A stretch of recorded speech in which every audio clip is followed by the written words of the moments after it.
After waking up in a mysterious room locked behind bars, I knew there was only one place I could possibly be trapped in. I was being held captive in Minecraft's most insane, deadly, and confusing maze ever built, full of dangerous enemies, winding hallways, and secret rooms, making it almost impossible to escape. I've heard about this maze before, but I never believed the place actually existed. The maze is infamous for holding its captors in specially crafted red rooms, preventing any chance of getting out. Now I'm trapped, without my crown, without Mother Picker Jr., sick to my stomach, unsure of what my future holds for me. So I have no items on me right now, and I'm poisoned with infinite mining fatigue. I honestly think that this is the end of the road for me. I really don't see myself getting out of here, I don't know what to do. That's when this figure appears out of nowhere and tells me to get back. He drinks some milk, takes out his pickaxe, and breaks me out of my cell. He backs away and then vanishes just as quickly as he appeared. It all happened so fast, but for some reason I recognized that guy who broke me out. I knew I didn't have much time to think, so I began to look for a way out of the room. Because of the mining fatigue, there was no way I could just tunnel out, but I knew there had to be something around here. That's when I noticed a hidden button blending in with the obsidian on the wall. I pressed it and found myself out in the open in what I believed to be the giant maze. I had no bearings of where to go, so I just began heading in a random direction. I didn't want to be seen out in the open by anyone who might be here, so I went into the first room I saw and closed the door behind me. It was completely dark inside besides a torch on the wall, so I grabbed it so I could look around. I checked the room for some items, and in one of the barrels was a written book by a man named Rakesh. Inside was a log of his first day in the maze. He managed to escape his cell by being given a bucket of milk and a pickaxe from one of the guards, and left the book here for someone else to hopefully stumble across in the future. He says the maze owners conduct all kind of experiments on its prisoners with a big focus on teleportation and enhancements. The only way in or out is through a main portal room somewhere in the maze, but it wouldn't be easy to get in. I started checking the rest of the barrels, but that's when I saw the unthinkable. A moldy, slimy, juicy, rotten potato staring directly into my soul. I didn't want it, but desperate times calls for desperate measures, so I grabbed it. I headed back into the maze and was careful to check every corner I turned down in case a guard was patrolling the area. On my way down one of the hallways, I come across another room and decide to head in. There's a huge purple reactor in the very center of the room, and benches full of equipment, so I assumed it was some sort of laboratory. I noticed there's 4 conduits feeding a machine on the left side of the room, so I check out what's behind the shutters in front of it. All I see is a chest full of water bottles, so I grab one and drink it because I was thirsty. I started checking through the room a bit to see if there was anything useful, when I noticed another book in a hidden item frame behind one of the lab benches. It's written by Rakesh and titled Day 2. When I open it, all it says is "Do not drink the water," in full caps. Before I know what hit me, my vision fades to black.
I've never had a dream that vivid before, or should I say nightmare.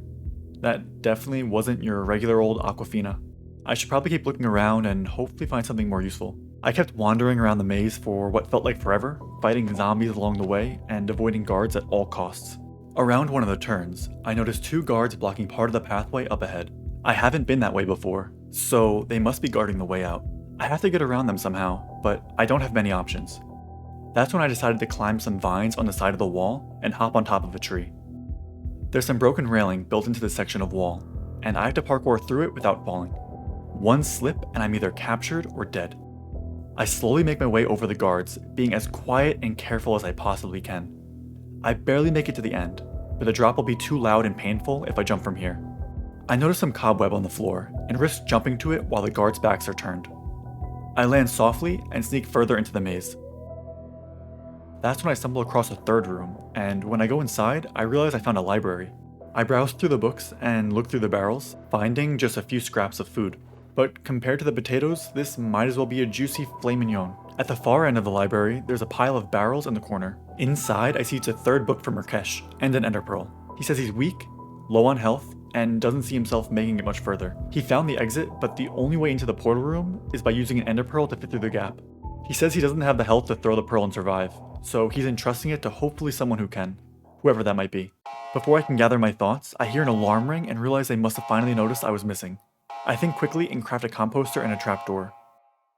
I get inside, put my torch away, and hope for the best. I hear the library door slam back open. Footsteps all around me, but to my surprise, they didn't check the composter. The alarm turns off after what feels like an eternity, and I get back out. I have a feeling I'm close to the exit by now, and I decided to make a break for it. If I get caught by a guard now, my life is over, and I'll never reunite with Mother Picker Jr. I sprint around everywhere I haven't been yet, and then I see it. The tall portal room door. I see the opening I have to throw my pearl into, and I take a deep breath. I only have one shot at this, but no other choice. I throw the pearl and make it into the opening. I teleport into the portal room and look around. I see the portal straight ahead, tons of chests on one end, and a book on a pedestal on the other end.